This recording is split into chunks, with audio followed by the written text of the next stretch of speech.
Edgar Nelson Pirkey was born on June 26, 1930, in Harrisburg, Pennsylvania, the second oldest of three children born to Nelson and Averill Pirkey.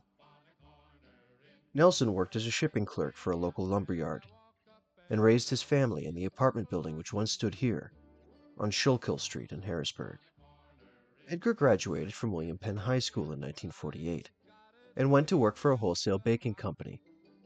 But just 2 years later, Edgar was drafted into the Marine Corps at the age of 21. Private Pirkey was sent to basic training at Camp Pendleton, California, in January of 1951, and he soon found himself in Korea, attached to the weapons company of the 1st Battalion, 5th Marines, 1st Marine Division. The 1st Marines had been fighting in Korea since August of 1950, and they had roughly 7 months of experience on the front lines by the time Private Pirkey arrived. April 13th, 1951. Dear Dad, while I am writing this letter, you are probably dreaming of fishing because it's 8 o'clock Sunday morning here, and at home it's about 28 hours different. Yes, you have probably received that Mother's Day card. As you probably took notice, my pen gave out just as I finished it. That is one reason I am using this pencil to write to you. Well, so far since I have got here, everything is pretty quiet. We are sitting back at rest camp, and by the way things look, we'll probably be here for a couple more weeks. But that rest part I mentioned doesn't mean a thing.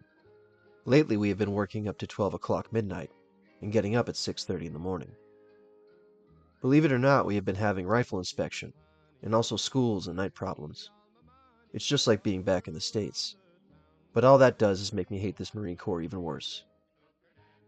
Oh yes, I've finally got rid of my rifle M1, and got a carbine in place, and glad of that. There is a difference of 5 pounds, and that means a lot when you're carrying it a long way. I guess that doesn't make that much more difference though, because now when I go out on a hike, I will have to pull and cart about 200 pounds up the damn mountains. And I do mean mountains. Straight up and straight down. I'm in an 81mm mortar. That's the biggest crew-served weapon that an infantry unit has. We're usually 500 to 600 yards behind the front lines, so I'll probably be okay. The only bad thing about it is that you have to lug so much weight around. The old saying in a mortar squad that a mortarman usually dies of old age is very true. So you don't have to worry about me anymore, because I am not worried. Believe it or not, we've been eating hot chow. They set up a galley here for us. The chow isn't very good, but good as expected. Almost every morning we have had fresh eggs sunny side up, with pan of cakes and sausage, bread and coffee. Yesterday we had battalion meeting, and the commanding officer really gave us some good news. They have 14,000 cases of beer ready to be issued. With all that, I should be able to get at least one can of it. Every day we get candy and all the cigarettes we want. We have been getting changes of clothes. The only thing we don't have is any place to wash, except a little stream about 2 feet wide and 2 inches deep at the deepest spot. But if you try real hard, you can manage to take a half-decent bath. Well, that's about it, except if you do send a few packages, put some cheese in it in cans. Also some Hershey bars, also some pipe tobacco, some newspapers too, and also some good whiskey. The best way to send that is to get a box of Mother's Oats. Take out some of the oats, and slip the bottle into it. I hope Bud hasn't joined any part of the service yet, and if he's thinking about it, tell him to join the Air Force. Boy, it's a good thing the Army is over here with us, because without them we would have no shoes to walk on, or no kind of transportation, because all we have is Army trucks. The joke about the shoes is that as soon as a Marine gets a pair, he can run twice as fast with them, and is always facing the wrong way. Your son, Ed. P.S.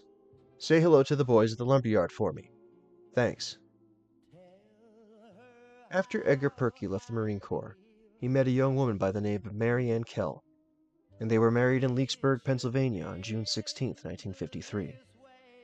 Their first son was born a year later, and they would eventually end up raising 4 boys in this cozy suburban home on Henry Road in Enola, Pennsylvania, where Edgar found work with the Earl Lachia Lumber Company.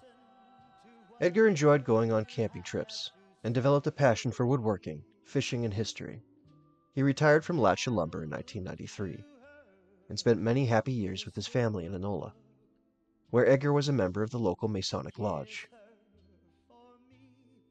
Edgar Nelson Pirkey, passed away in Harrisburg, Pennsylvania, on June 9, 2020, at the age of 89, and he was laid to rest at Indiantown National Cemetery in Annville, Pennsylvania.